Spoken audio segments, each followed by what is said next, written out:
청취자분께서 보내주신 사연인데요. AI로 블로그 글을 써봤는데 생각보다 방문자 수가 영 늘지 않아서 고민이라고 하셨어요. 아, 네. 챗 GPT 같은 AI 도구가 글 쓰는 시간을 확 줄여주는 건 진짜 좋잖아요. 그렇죠. 엄청 편리하죠. 근데 저희가 받은 자료들을 쭉 보니까 단순히 AI가 써준 글을 그대로 가져다 쓰면 효과 보기 어렵다, 이런 분석이 대부분이더라고요. 네, 맞아요. 그래서 오늘 이 자료들 가지고 왜 그런지 또 어떻게 하면 좋을지 좀 깊이 파헤쳐 보려고 합니다. 네, AI가 만든 컨텐츠, 이게 확실히 빠르고 뭔가 그럴싸해 보이긴 하죠. 네, 근데 여기서 좀 중요한 차이가 생기는 것 같아요. 어떤 차이일까요? 그러니까 검색 엔진이나 실제 우리 글을 읽는 독자들이 아, 이거 진짜 가치 있다, 이렇게 판단하는 기준하고 좀 다르다는 거죠. 아, 기준의 차이? 네, 특히 뭐 네이버 C랭크나 구글 EEAT 이런 거 들어보셨죠? 경험, 전문성, 권위, 신뢰성 이런 기준들이 점점 더 글의 깊이나 그 글 쓴 사람의 실제 경험을 중요하게 보거든요. 그냥 정보만 쭉 나열하는 걸로는 안 된다, 이런 신호군요. 맞습니다. 그러니까 AI의 효율성, 이거랑 사람이 주는 어떤 경험, 또 신뢰도 이 사이에서 균형을 잘 잡는 게 이번 이야기의 핵심이 아닐까 싶어요. 자료들 보니까 공통적으로 나오는 얘기가 AI 글이 자칫하면 저품질 컨텐츠로 찍힐 수 있다는 거였어요. 네, 그 위험성이 있죠. 구체적으로 보면 뭐랄까, 여러 글에서 표현이 비슷비슷하게 반복된다거나 문장이 좀 어색하다거나, 그리고 이게 결정적인데 글쓴이만의 차별성, 독창적인 시각, 이게 부족하다는 거죠. 맞아요. 그게 커요. 생각해보면 뭐 여기저기서 다 본 듯한 내용이면 독자들도 재미없어서 금방 나가버리지 않겠어요? 그렇죠. 바로 그거죠. 이탈률이 높아지는 거. 한 자료에선 그게 검색 순위 하락으로 이어진다고 딱 보여주더라고요. 아, 그렇군요. 그래서 저품질이라는 게 단순히 글이 좀 별로다, 이런 뜻을 넘어서는 거예요. 독자가 뭘 찾는지 제대로 답을 못 주거나 이거 믿을 만한 정보인가? 이런 의심을 준다는 거죠.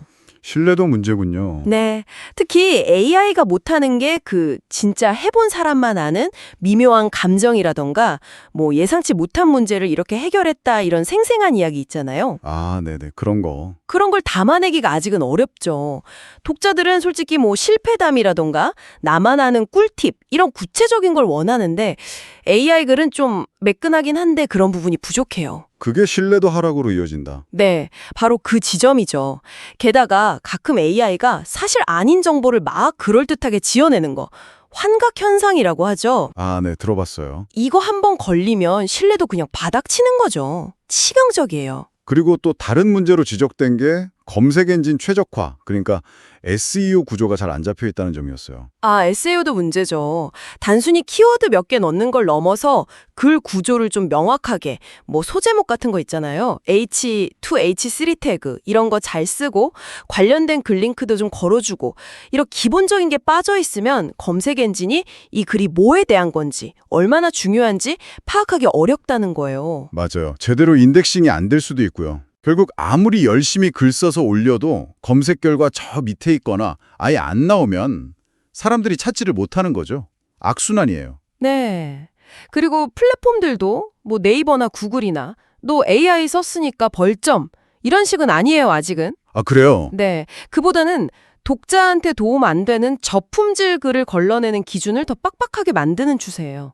결과적으로 보면 AI에만 의존해서 막 찍어낸 깊이 없는 글들은 자연스럽게 좀 불리해지는 거죠.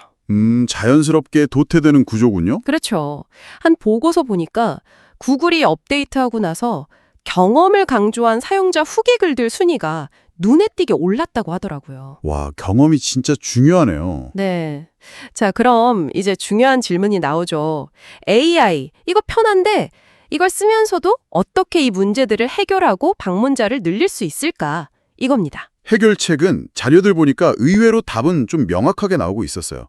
AI를 글 다 써주는 마법봉, 이게 아니라 초안 써주는 비서나 아이디어 던져주는 친구 정도로 역할을 다시 생각하자는 거죠. 오, 역할 재정의 좋은데요? 네, 공통적으로 나오는 핵심 전략이 몇 개 있는데요.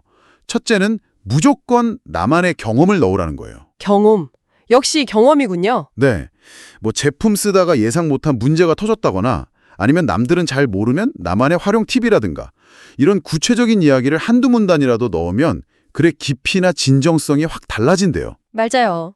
심지어 실패했던 경험담이 오히려 독자들한테 더 공감을 얻었다 이런 사례도 있었어요. 진짜요? 실패담이요? 네, 그게 또 EEAT 중에서 experience, 즉 경험 요소를 자연스럽게 채워주는 거죠. 아하, 그렇군요. 거기에 더해서 AI가 좀 놓치기 쉬운 키워드 최적화나 구조적인 SEO는 직접 챙겨야 하고요. 직접요? 어떤 식으로요? 예를 들면 그냥 키워드만 막 넣는 게 아니라 사람들이 검색할 만한 질문을 소제목으로 만들고 관련 내용을 H2, H3 태그로 딱딱 구분해주고 중요한 내용은 좀 강조하거나 목록으로 만들어서 보기 좋게 하는 거죠. 가독성도 신경 써야 하고요. 그렇죠. 그리고 직접 찍은 사진이나 내가 만든 그래프 같은 거, 이런 나만의 시각 자료를 넣는 것도 AI 글이랑 차별화되는 아주 좋은 방법이고요. 아, 이미지도 중요하군요. 네. 마지막으로 이건 정말 중요한데 AI가 써준 초안 보면 가끔 번역기 돌린 것 같은 어색한 문장이나 좀 기계적인 표현이 있잖아요. 네, 있어요. 좀 부자연스러운 거. 그걸 우리말로 자연스럽고 읽기 편하게 다듬는 거. 이 편집 과정이 정말 필수적입니다. 아무리 강조해도 지나치지 않아요. 자, 그럼 이 얘기들을 다 합쳐보면 결론은 이거네요.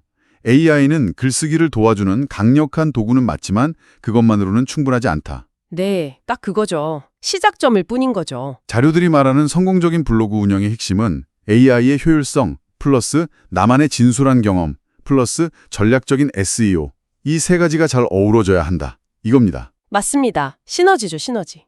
청취자분께서도 AI로 초안을 만드신 다음에 이 공식대로 나만의 색깔이나 SEO 전략을 한번 입혀보시면 어떨까 싶네요. 분명히 좋은 결과가 있을 거라고 생각합니다. 여기서 한 걸음만 더 나아가서 이런 생각도 해볼 수 있을 것 같아요. 앞으로 AI 기술이 막 더 발전하면 인간의 경험이나 감성까지도 거의 뭐 진짜처럼 구별하기 어렵게 막 따라할 수 있게 될까요? 그럴 수도 있지 않을까요? 무섭긴 한데. 아니면 기술이 아무리 발전해도 결국 사람만이 줄 수 있는 어떤 예측 불가능한 독창성, 솔직한 경험에서 나오는 그 뭔가, 그게 콘텐츠의 핵심 가치로 계속 남게 될까요? 아, 기술과 인간 고유의 가치 사이의 질문이네요. 네. 청취자분들도 앞으로 콘텐츠 만드실 때 AI 도움 받으시면서도 나만이 줄 수 있는 진짜 가치는 뭘까? 이걸 계속 고민해 보시는 과정 자체라 되게 흥미로운 여정이 되지 않을까 그런 생각이 드네요. 불꽃동 아저씨의 영상이 마음에 드셨다면 구독 꾹, 좋아요 꾹, 그리고 알람 설정 꼭 해주세요. 약속. 그럼 다음에 또 만나요. 바이바이. 뿅.